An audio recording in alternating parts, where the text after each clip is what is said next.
Aaron Fentress. CJ, you said on your podcast earlier in the summer that you didn't mind at all that your name was out there in trade rumors and all those kind of things. But after going through it the entire summer, can you sort of explain sort of what your mindset was in dealing with it and the fact that some fans sort of want to see you maybe move for someone else who might fit better? And just what does it matter to you at all? And what kind of emotions does it put you through? No, I think I'm at this stage in my life where you understand what comes with the game. I think that there's going to be fans that love you, there's going to be fans that aren't fans of you, and there's going to be fans that like you but still would like to see you traded. And I think it just comes with the territory of being a professional athlete. Your job is to do your job. I try to do the job to the best of my ability. I had a very eventful summer. I had a fun summer. I worked on my game. Purchased a vineyard. I did some things that I wanted to do as a man. And I think understanding, my situation, understanding where I'm at here within the organization, we have a great relationship and understanding to where the organization is always going to do what's best for them.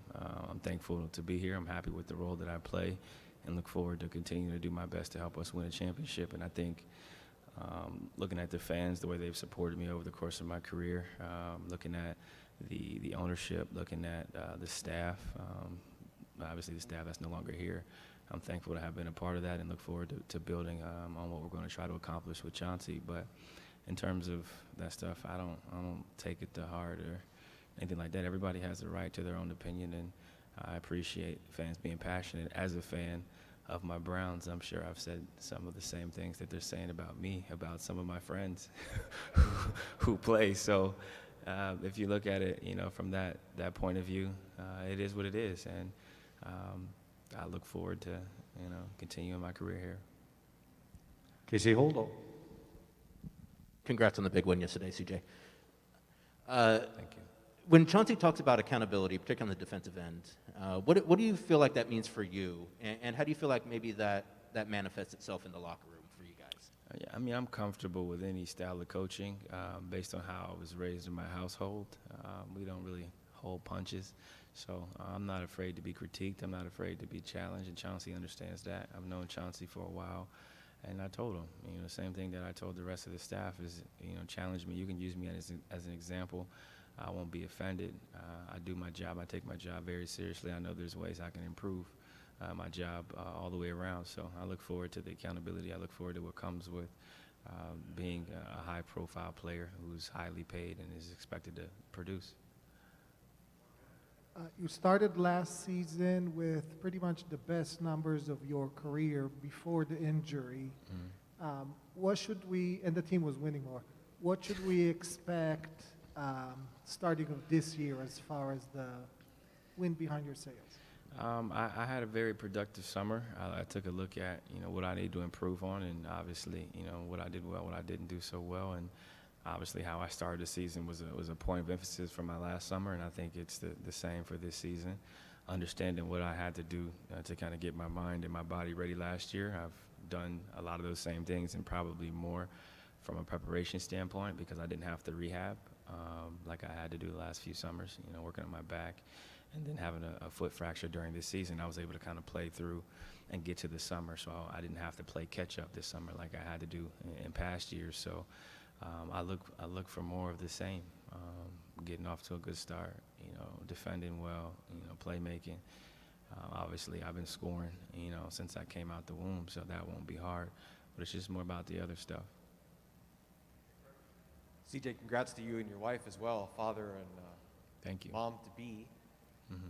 Life's going to get a lot more hectic for you. What kind of tips you get from your buddies like Dame and else that have little kids running around? My brother has a 1-year-old, so I get to see little E, when I'm home and when he comes out. So I have a pretty good perspective and understanding of what comes with that. My brother's my best friend, so I talk to him every day. And I'm looking forward to the challenge. Life is continuing to evolve for all of us, especially myself, turning 30, being married, having a kid on the way, having a lot of responsibility within, the league, the organization, and some of my other business endeavors. Time management is important. Work on your game, focus on your day job, but also have healthy hobbies. I'm trying to sleep as much as I can now before the baby comes, and Dame can attest to it. He's a father. He's got 3 kids. I'm going to take my time before I get to 3. But I know that there's no better job than being a father, and having seen my brother and my father, my grandfather, may he rest in peace. That's something that I'm going to cherish and enjoy, and really, really take advantage of and savor. Sean Hyken? CJ, being president of the Players Union, what's been your reaction to the last week or so with some of the stuff that different players have been saying about the vaccine and about them not wanting to take it or their reasons for it, and kind of the league's mandate on all that, or not having one on all that stuff? What's your reaction to it as somebody in the position that you're in now? I see everything. I'm aware of everything.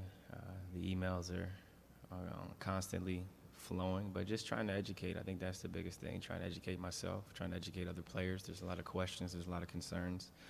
We're entering another tough season. Obviously, you got the Delta variant. You have a lot of cases that are spreading in certain areas, and we're trying to do our best to go on with the season. And I think, introducing fans again, people having families. Obviously, my wife's pregnant, so I'm in a position where I need to really know what's going on at all times and take the proper precautions that are associated with having a productive season. And I think there's a lot of players, families, coaches who have immunocompromised people in the household. So we're paying close attention to everything and cautiously moving forward and trying to do our best to get through a season. But in terms of the comments and stuff, there's 450 players with 450 different mindsets, 450 different types of upbringing. So the biggest thing is to respect everyone's opinions and try to educate them as best you can. Time for a couple more. Casey, hold on.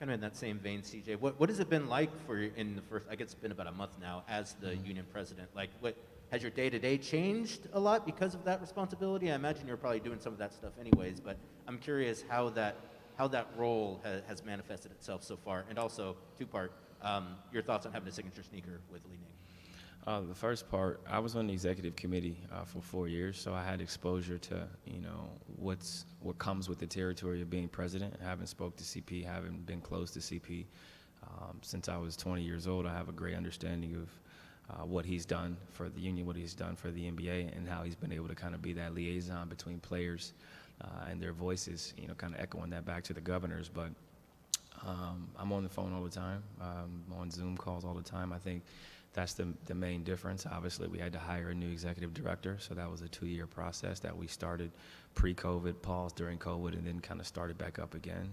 That also included in-person interviews and travel and all those things, but it's the life I chose. I want to make sure that the league is in better hands when I leave, and that the future generations are protected, have the proper education and the proper wherewithal to kind of make money outside of basketball. And I think we've worked on a lot of those different things. In terms of outside of the Zoom calls, being introduced to staff, spending some time in New York, obviously going to 6th Avenue, being in the office. I got a great understanding of the temperature of the union, where we're at, and also where we need to go.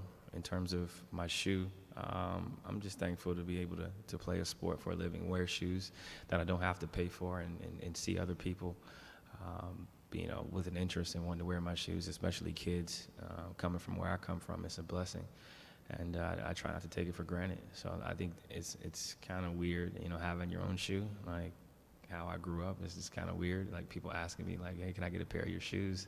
And it's actually my shoe. But it's a solid situation. I'm thankful for it, and look forward to rocking some new colorways that are near and dear to my heart and my family. I'm sorry? I'm not going to say I have a office, but they give me an office space to use.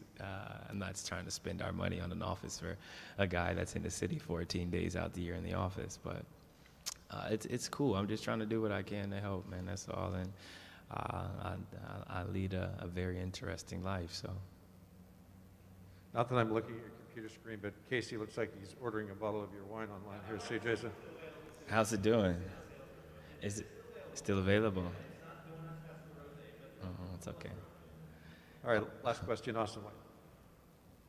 Hey, CJ, I wanted to ask you about some of the guys that they brought in, obviously Larry Nance, a couple of guys you've signed, what are some of your thoughts on, their fit with the team and and also some of the development of some of the younger guys that, have been around a little bit.